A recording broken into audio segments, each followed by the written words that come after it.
What's going on, guys? Today we have a brand new release from Sagrado Cigars, and I can't wait to get into this sparky little cigar right here called La Chispa. All next on the Zeal Cigar Review.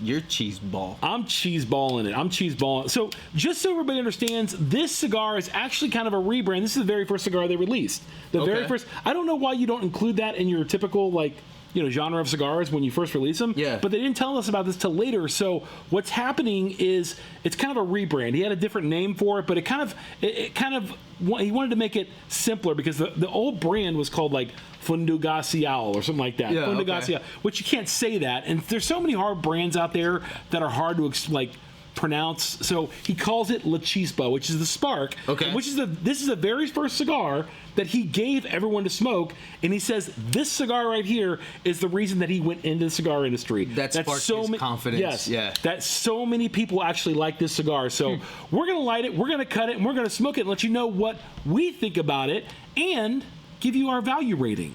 But first, we gotta do what? We gotta cut, light, and smoke. So this is a Habano. It is Dominican, I believe, correct? Okay. And I'm looking forward to smoking it, and we're pairing with his coffee. He wants us to pair it with his coffee. Yeah, and so he does sell coffee also. John Stewart's a coffee connoisseur, and JB's a connoisseur. Let's be honest about it real quick. A snob. There's a difference. Okay, I'm sorry. You're a snob. You're somebody. You annoy regular coffee drinkers like myself. Yes. By looking prissy. Okay, so that's what JB is. I understand. Like, there are a lot of people out there like me. You like dark, strong, bold coffee with a little bit of cream, a little bit of sugar.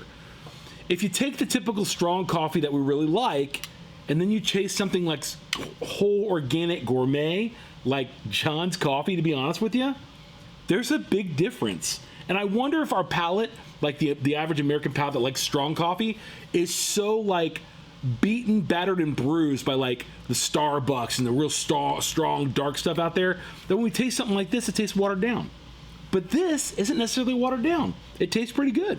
One question only. That was a long rant. I apologize. So. In Ohio, what coffee did your family mostly have around the house? Folgers. It's from Ohio. Folgers, absolutely. Yeah. Good to the last drop. That's what my grandparents always had too. That's the other one. But yeah, Folgers. Yeah, Folgers, 100%. Yeah, and Folgers is pretty strong. It was a breakfast blend. Okay. Yeah, it's a breakfast blend. The Colombian blend, it can be a little strong. Oh, the Colombian's great. Yeah. So I guess, but it's funny because I get people giving me a lot of different coffees because coffee is actually the number one drink paired with cigars. So a lot of people give me coffee to drink, and a lot of times I don't like it as much as my go-to, like, dark, rich, strong stuff. Unless it says Death Wish or even Black Rifle coffee. I was like, it's good, but it's not like, well, great, you know? Their thing is coffee for everybody, right? Whereas, like, you go somewhere like there's a few local roasters here that I use a lot. Like Press is one that I go to a lot. Yes. There's a guy that does AZ Solar Roast. He does the solar roasting, which is really good. He does one roast. That's it. One roast. And perfects it. And then there's a roastery in Cave Creek that has really good coffee too. I don't even know how coffee's made. I don't get that. I just want it to taste good. And so I know I should care more about the craft of everything. I just don't. I don't have time for the craft of it. Right off the bat, you can tell it's a Habano. For sure. Most Habanos have like a nutty sweetness to it or a distinct wood flavor. It's got a pleasant spiciness to it. I'd say the spice kick's like at a 5, right in the middle. Okay. It's not super strong. It's not super light. It's pleasant for me right now. Yeah, it hits good. You know what this reminds me of just at the jump? The cigar? Yeah, I'll tell you what cigar this reminds me of just at the jump. This reminds me of Alec Bradley's Gatekeeper. 100% just from the jump. Maybe a little spicier? Yeah. I had the similar notes from that cigar when I first smoked it, and I never forgot those notes. Yeah, this is more spicy. A little bit of a pepper taste on the tongue, the back of the tongue. Nice spicy Habano. I remember somebody telling me, I know I like a cigar when after the retrohale and the finish, my nose still tingles. Oh, after the retrohale. Yeah, you still get a little bit of a burning sensation in your nose, in your nasal cavity. Somebody likes some spicy. Yeah, it's very, very good. I would say this is maybe a 6, not a 5. Maybe a 6, pushing it. Yeah, it's got a little bit of pop, in there. Just so everybody can see this right now, this is the La Chispa by Sagrado. And JB probably nailed it better than anything I've ever heard with any cigar pairing I've ever heard. And that is a nice Christmas ale. Maybe a dark ale. Or even a glass of whiskey in front of a fire, winding down your fall night, dude. Thanksgiving, after Thanksgiving dinner. You got to be a cigar smoker. I mean, this is. Yeah, I wouldn't hand this to anybody. Yeah, this is not just a first time. If you smoke cigars on the reg, you're going to notice this is a little more spicy than your average Habano. But here's one of the cool things, and here's one of the warning signs. If you don't smoke cigars regularly, this is going to put you on the floor. It just really will. Huh. Maybe not on the floor, but in a chair. Little bit of a stone fruitiness in here. Like, I'm kind of getting... Yeah. What cigar did you say you thought it was like? I forgot like Bradley's already. Gatekeeper. Okay. With more spice. Think if that married some sort of a Habano from Drew Estate. Like T52? Nah, I wouldn't go that crazy. Like the Willie Herrera? Or, yeah, maybe like the Herrera Esteli. Yeah, Herrera Esteli. You know how, like, some of their stuff has, like, that little... Not a, like, bad musky twinge, but you get that little bit of, like, musky twinge from it. Mm-hmm. I get that from this, but I like it in that. Kind of like what was overly aggressive in the Florida Sun-Grown that you didn't like. But this has some good cocoa, like deep chocolate cocoa notes on it with that spice. And that spice is actually working very, very well with the cigar. We're going to hit the pause button, come back here halfway through, and let you know how this thing turns out. So we'll be right back. All right, guys, we're back, and we're kind of halfway through this La Chispa by Sagrado. It's a very, very good Habano. I really do enjoy the spiciness. Now, let's say this. A lot of the spiciness, as far as the intensity, is really wearing off. Yep. Wearing off right now. And again, I don't know if that is because I'm used to it or because it's just not nearly as intense in the cigar. I will say it does hang on there, though, and I would say if it was at a 6 before, it's probably at a 4 now. So it is still a little bit spicy. It's very woody, little bit of like a cedar creaminess, some leather.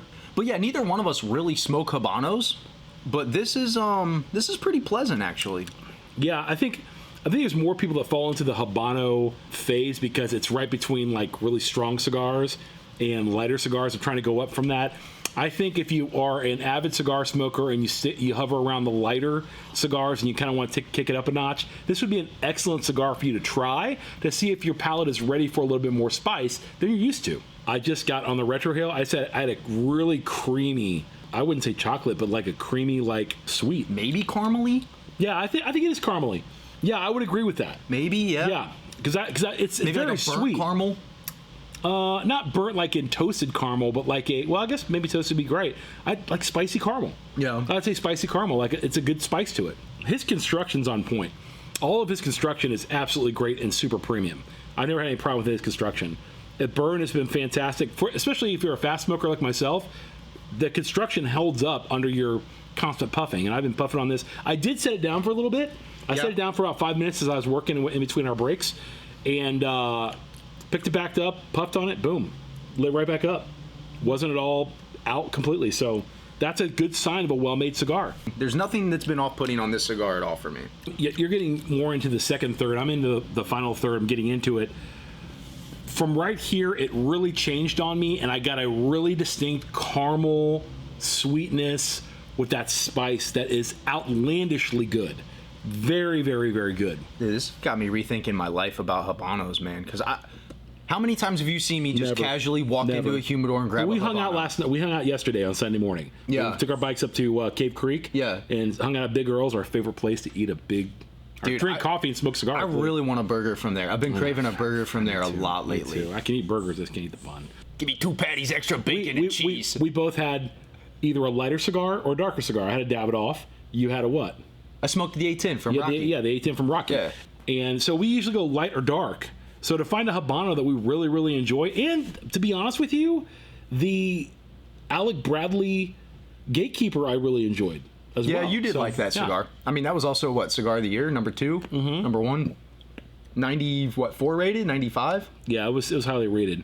This cigar is really good. Yeah, this is good. Yeah, it's a very good cigar. It also has 4-year-old tobacco in it, which is good. I mean, most cigars have 4 to 6-year-old tobacco in it, if you would. But to have that kind of quality inside a brand new manufacturer's cigar, the retrohale is just super pleasant. It is.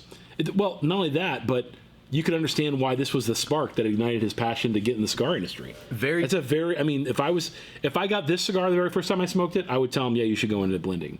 It's good. It's a very, very good cigar. It's got that premium, that when you talk about like that creamy premium, that weird creaminess note that comes through. There's only a few cigars that, like, if you've never noticed that before, that you could smoke and notice it. And like, obviously, one's a Padron. Like, you smoke it, and that is like that's what they're known for, is that creaminess. You get really nice hints of that out of this, especially once you get into the second, third. I'm not blowing smoke, even though we're blowing smoke. I really don't talk like this about Habanos. This is really good. It's a very good cigar. You know what this reminds me of? What? Okay, close your eyes. I'm gonna take you on a journey. This is weird. Smoke it. You're smoking it though. Close your eyes. Okay, I'm closing my eyes. You're smoking it. Smoking it. Take a puff. Do your retrohale. Fuente made a spicy Don Carlos. Well, this.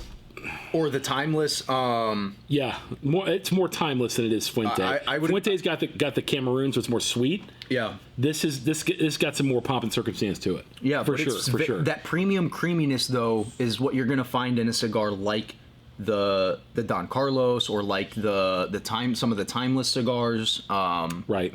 Very premium, man. Very premium. I would pay $15 for this. Yeah, 100%. It's a very, very good cigar. I would. Well, guys, we're going to pause, come back at the nub, right past the label here, and let you know how these things are finishing out, so we'll be right back. All right, guys, so we're back at the final end. I'm at the nub. JB's getting close to the nub. You've been huffing a little bit. You said it was making you feel a little weird, Yeah, huh? dude, I'm a little buzzed from the coffee and this. I haven't eaten anything today. First cigar of the day. I typically don't eat in the morning. Yeah, dude, I'm a little buzzy. Once we finally, like, realized what the blend was and that this is a Mexican San Andreas Habano, I now know that it reminds me just a tad of the Migdalia. Okay. Yeah. Not entirely, because that's obviously Nicaraguan tobacco, but it's a very good cigar, man. I think it's something I'll probably smoke again. I'm surprised by the spice of this Dominican cigar. I mean, it really is unique, but I think it's very, very interesting with the 98 Criollo binder and the just the Habano filler as well in here. It must have some Ligero in here somewhere, because it definitely got that spice on there that Ligero typically produces.